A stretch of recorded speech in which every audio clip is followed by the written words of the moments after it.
There had never been such a big police presence in and around this sleepy rural village in Central America, but ex-police dog Xena had shaken things up massively when she would not stop barking at a seemingly random tree.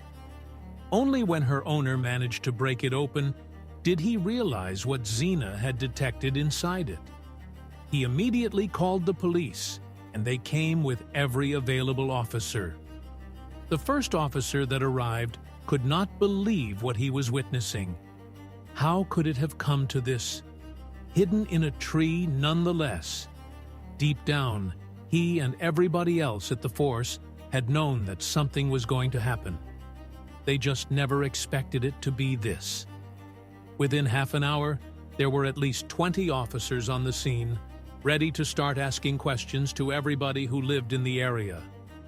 Among the arrivals were also 2 forensic experts who had come to investigate the discovery in the tree. They needed to get answers as quickly as possible. It was a disturbing sight, for sure, but the part of the discovery in the tree that really put everybody on edge was the clothes that were inside. More specifically, the uniform. Why did ex-police dog Xena keep barking at the tree? What did the police discover inside, and why did they bring their entire team down there? John could hear Xena barking in the distance. He lost her for a second when she unexpectedly ran off during their forest walk. It had caught him completely off guard, as she had not done anything like this since he adopted her. Why had she ran off now? He started running through the forest in the direction of the barking.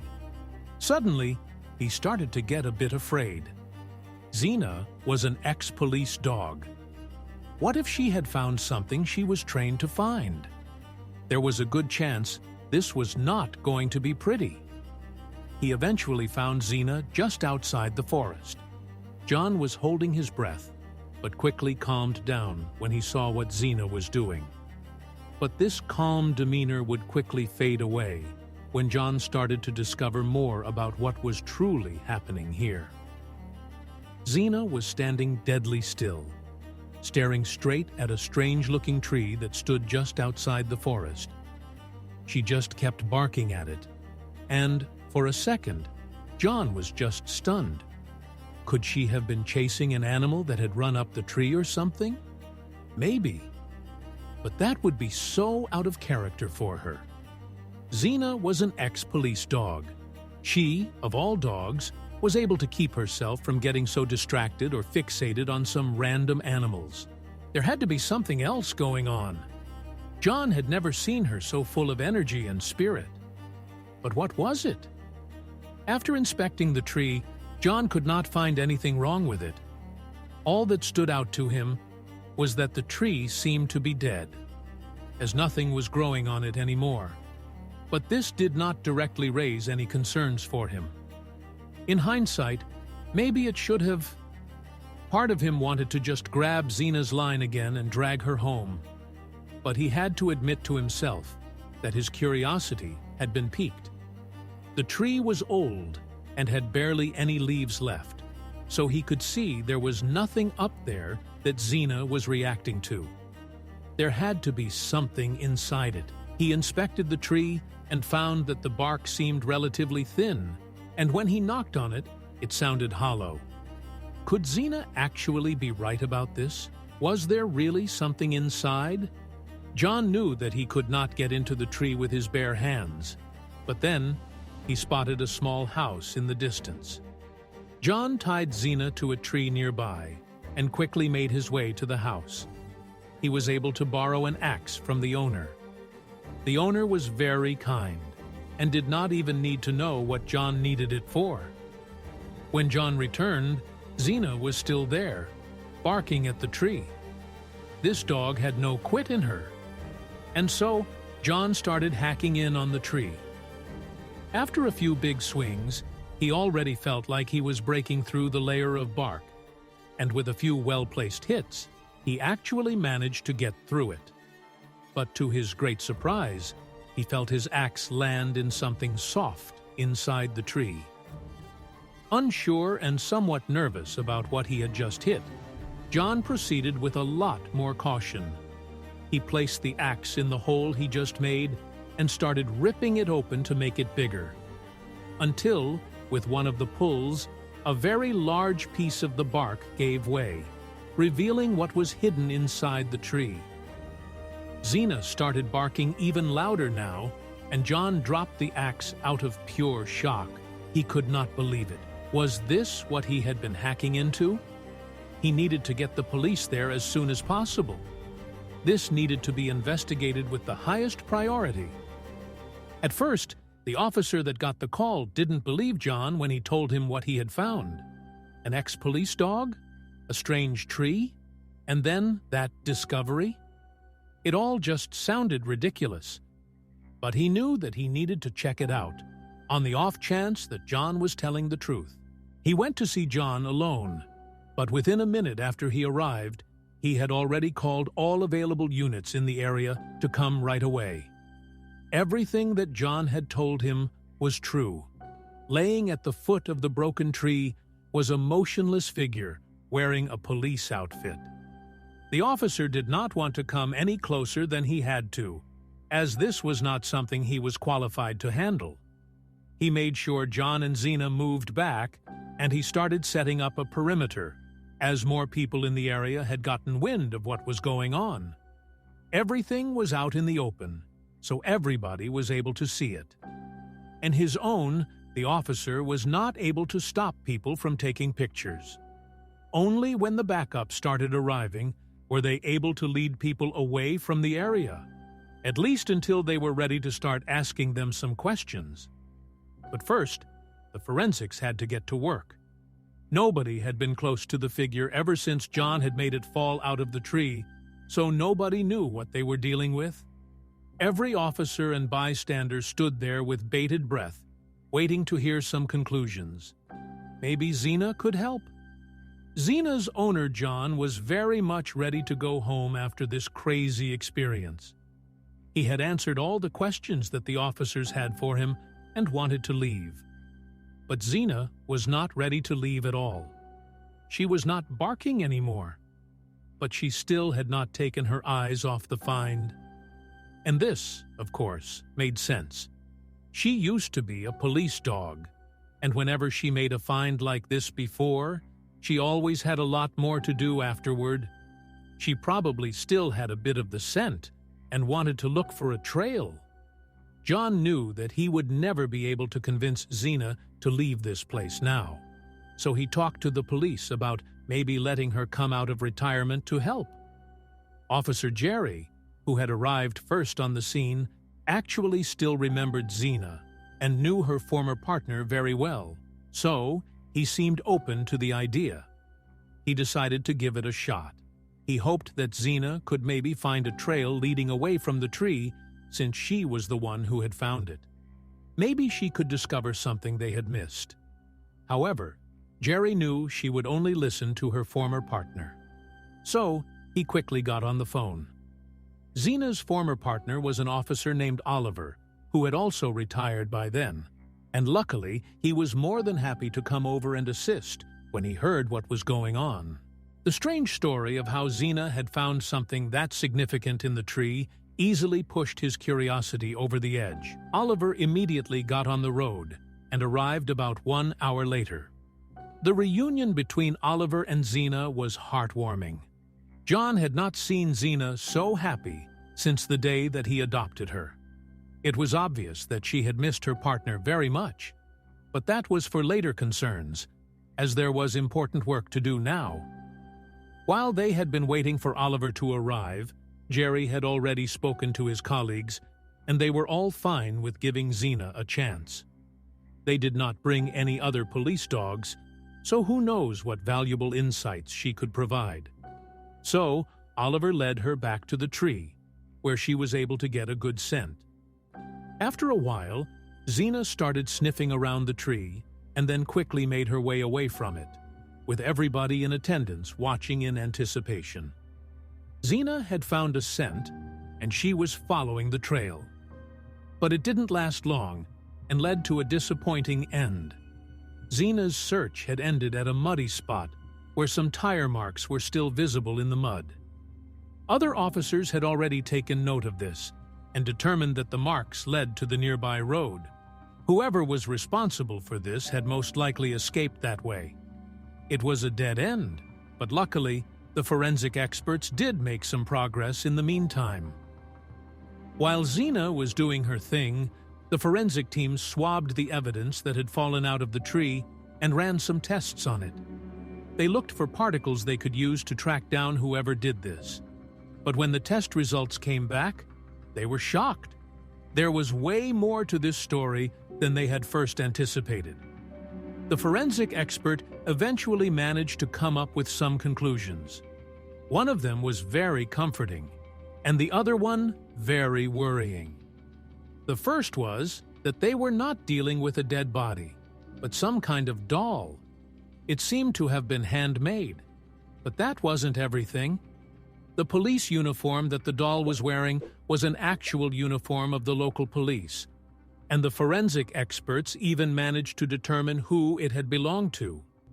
They had found the name of the badge, and when the officers heard it, they immediately recognized it. It was the name and badge of Corporal Mike. Corporal Mike had been with the force for about 15 years and had always been an example for others, up until a few months ago. He was always seen by many as a truly reliable colleague, and even a friend. But recently, his reputation was shattered by an incident that the police had been very vague about to the public.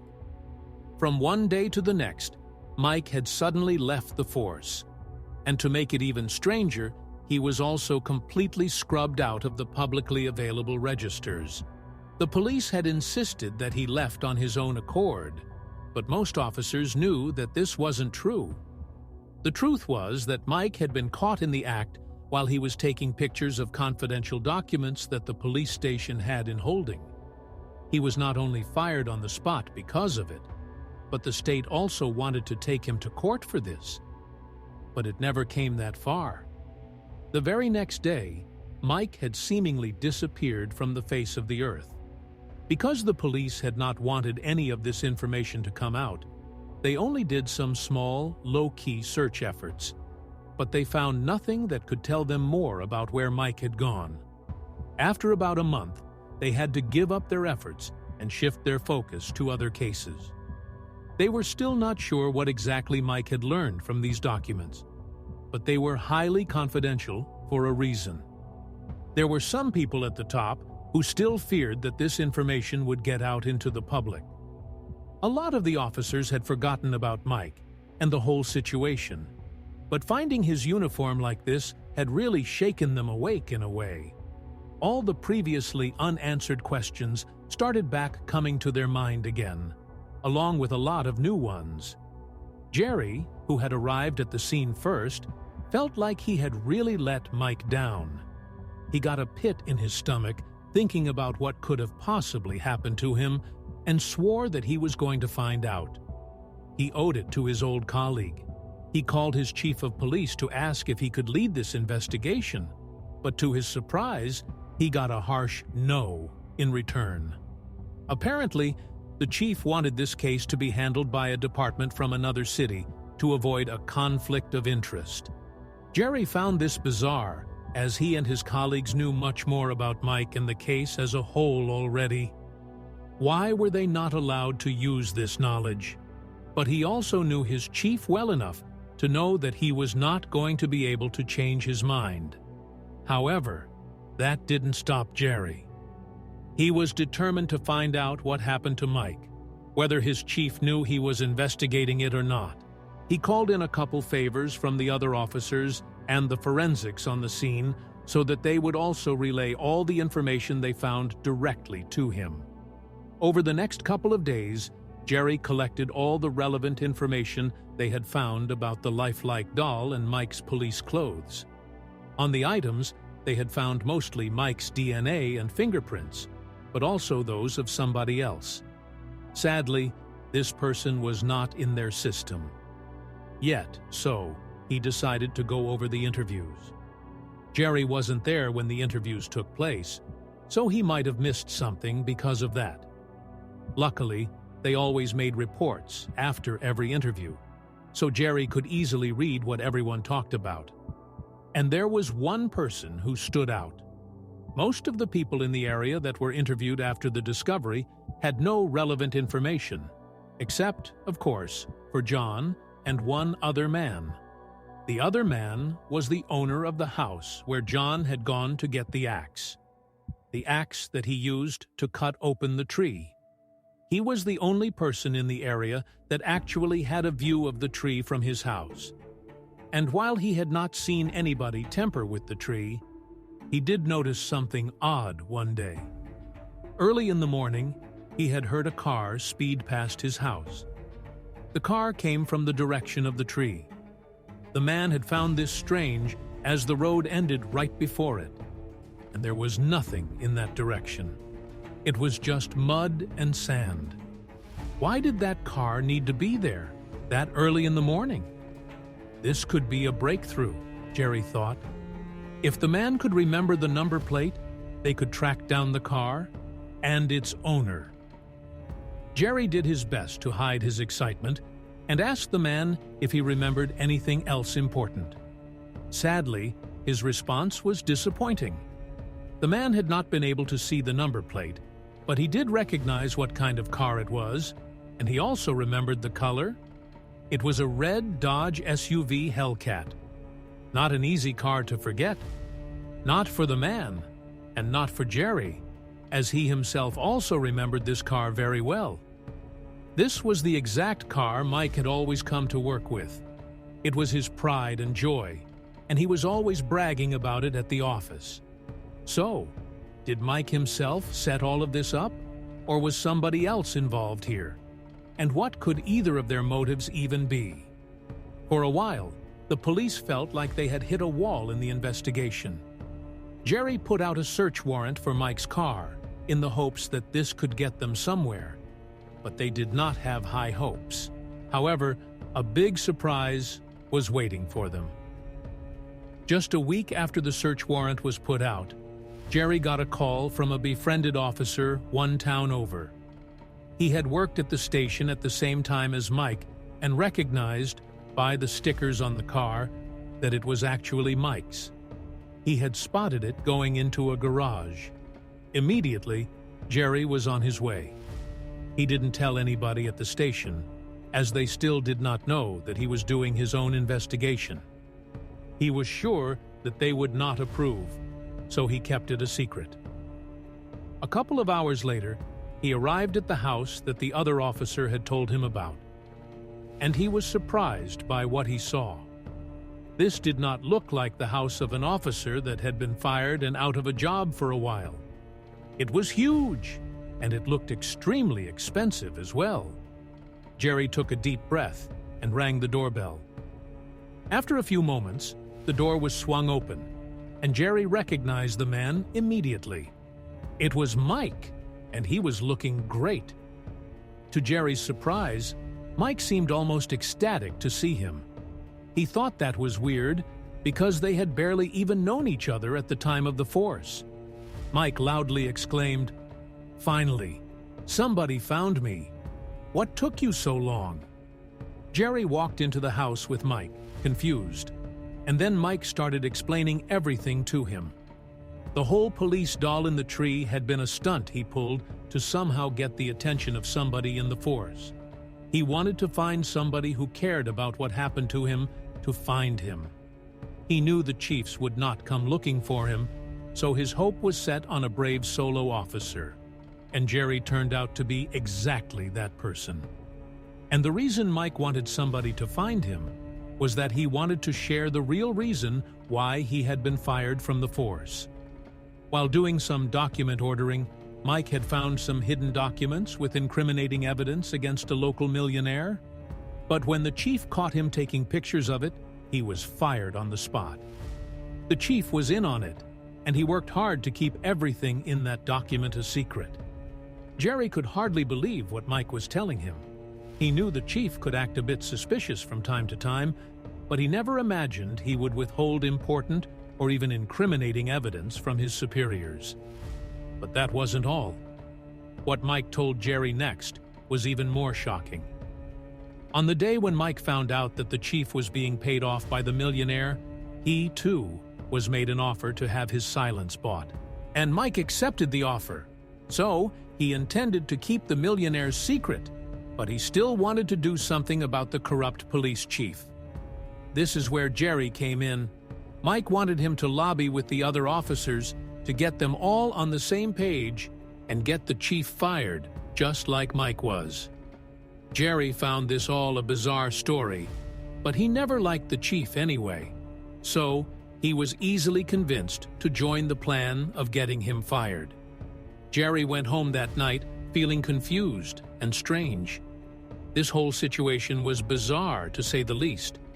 Was he really going to go against the chief to get him fired? And why was Mike even so set on getting the chief fired if he was doing the same thing? Being paid to remain silent? Jerry had to really think about this, so he couldn't decide right away. But the following morning, when the chief barged into his office to scold him for doing his own investigation, his decision was easily made. Jerry decided he had enough of the chief's tirade and wanted someone honest to take his place. Jerry shared the information about the corrupt chief with the other senior officers, and eventually, their group became large enough to get the chief fired. Mike finally got what he wanted, but Jerry could have never guessed what was going to happen to him next. With the chief gone, the police force needed a new man in charge, and all the other officers thought that Jerry was perfect for the job. And so, a strange chain of events that started with ex-police dog Xena making a discovery in a tree, lead to a corrupt police chief being fired and honest cop Jerry taking his place. How strange the world can work sometimes.